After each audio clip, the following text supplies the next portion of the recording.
Next up, we're going to be doing the third island here, which is Town Center on hard with double HP mobs. The main limitation here is the 30,000 cash used altogether. And the mobs are also going to be moving at a speed of 125%. So let's go check it out. We're going to start off here by placing down Sauda right here in the middle of this double area of the track. And now we can press play. I think this map was made so that you could try to get Arcane Spike and then realize you didn't have enough money for it. And in most cases that's true, but we actually have a build here that can get to Arcane Spike and really trivialize a majority of the problems that they were expecting you to have on this map. So like most islands here on this Odyssey event, we are going to start off with Sauda and just wait for Sauda to chop everything down.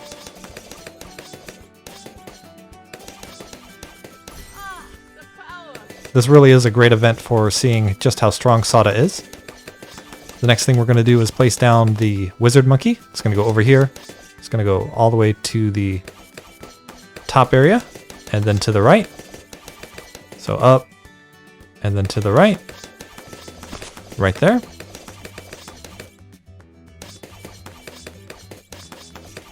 We're then going to place down an alchemist who's going to go over here in between the two areas of the track and then up until we touch Sauda.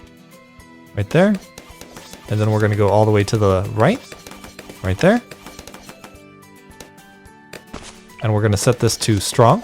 It's very important that we set this to strong so that we hit the lead balloons that are going to be coming our way. We're very reliant on the alchemist in this build.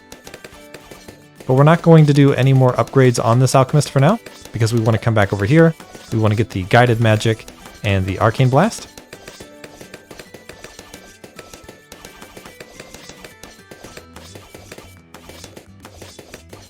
Once we get the arcane blast, we're going to be waiting for the arcane mastery. I still think arcane mastery is really one of those stronger upgrades you can get for that early to mid-game time frame. You get the extra range, the damage, and the pierce. And on top of that, you have a tower that can see through walls because of the guided magic upgrade we got here.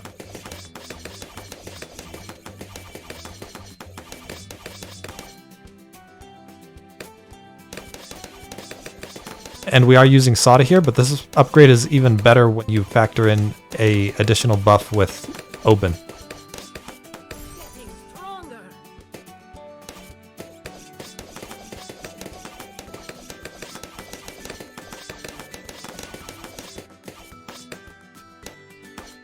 It'll definitely help us with speed to get that first.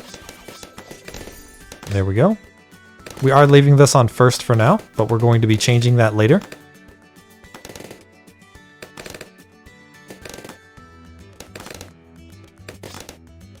We are going to leave this on first because it really isn't a reason to set this on strong, as this is one of the only towers we have that's going to be really strong. And we want to make sure that this cleans up the area over here.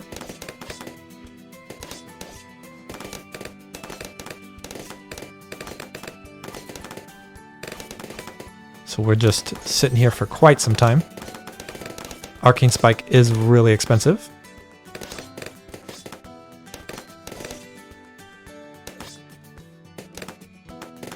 I think in terms of tier 4 upgrades, it's really highly priced. But we understand why, because it's just so strong.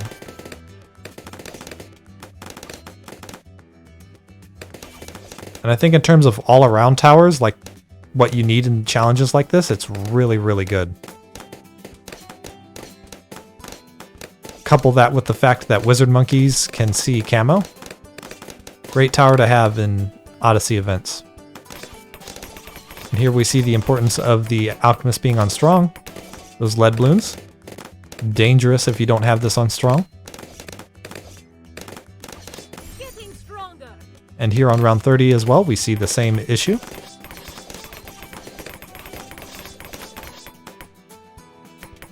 Luckily that alchemist gets to see stuff several times. And we get a really long quality look over here.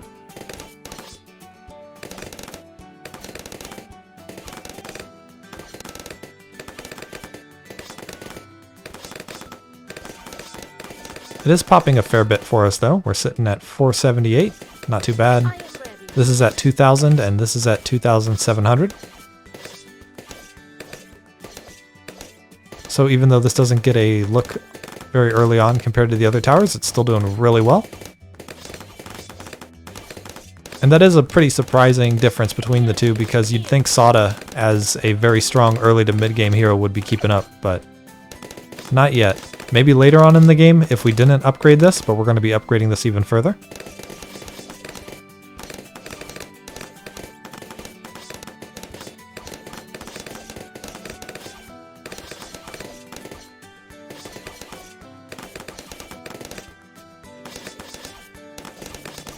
So we almost have the Arcane Spike, at which point we can start upgrading some other things.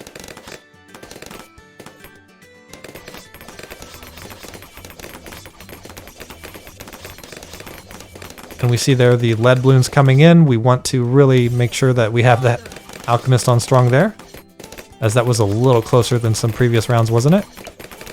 We now have the money for Arcane Spike. We're going to come back over here and get that upgrade. We also want to come back over here and get the larger potions and the acidic mixture dip. That way we get the extra lead popping power going around. We're also going to get the stronger acid and the perishing potions. And now here comes round 40. We see the very fast moving Moab come in. And then we're all done with that. We're going to come back over here and go all the way down till we're just barely out of range, and then back up. Everything's within range. We're going to get the monkey business and the monkey commerce. Now we can come back over here and get the berserker brew and the stronger stimulant.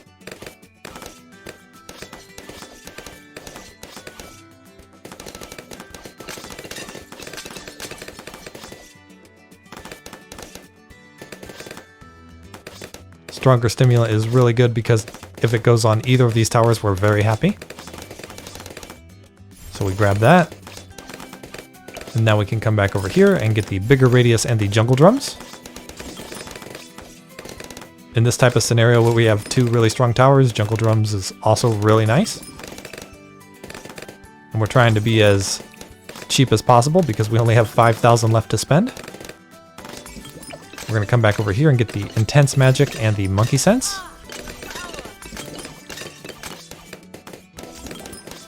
And now we're really limited, right? We're down to 4,700. And I think, truthfully, the best thing we can do, because it buffs our existing towers and can do extra damage to Moabs, is to come back over here and get another Alchemist. You can put it anywhere over here. Just make sure that this one's close to the Wizard Monkey.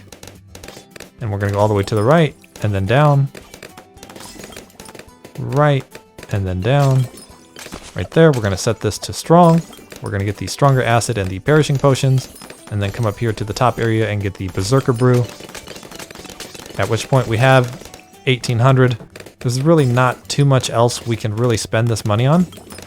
And we don't want to interfere with the buffs that these towers are going to get. So we can look in areas over here. As long as it's not within range of the buff, you can put down a variety of different things. I'm going to put down a boomerang monkey. I'm going to set it right here and just upgrade it to the long range rings, the red hot rings, and then the faster throwing and faster rings. And you can see we've gotten our money down to 775. We're pretty happy though. We could also place down another boomerang monkey as long as it's not within range of the tower. But it looks like we don't have any other good spots for it, except maybe right here.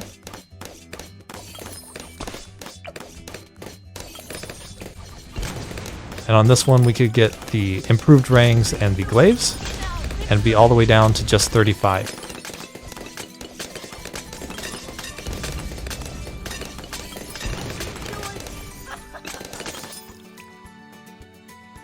And from this point, there's nothing else in the game that costs only 35, except maybe some weird stuff from Geraldo's shop. So we have to just sit back and hope our build works out. If you don't mind spoilers, it does.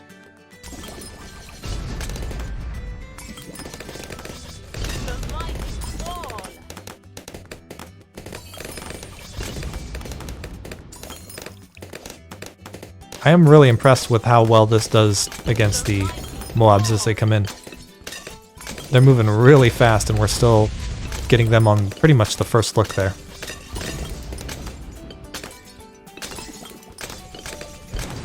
And I think that's because they didn't want us to use Arcane Spike on this level.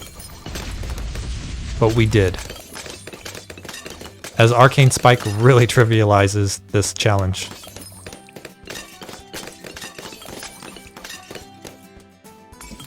An enemy red from battle. Here comes the BFB. Get him, Sauda. There we go. Popped him. And there you have it. Island 3 completed.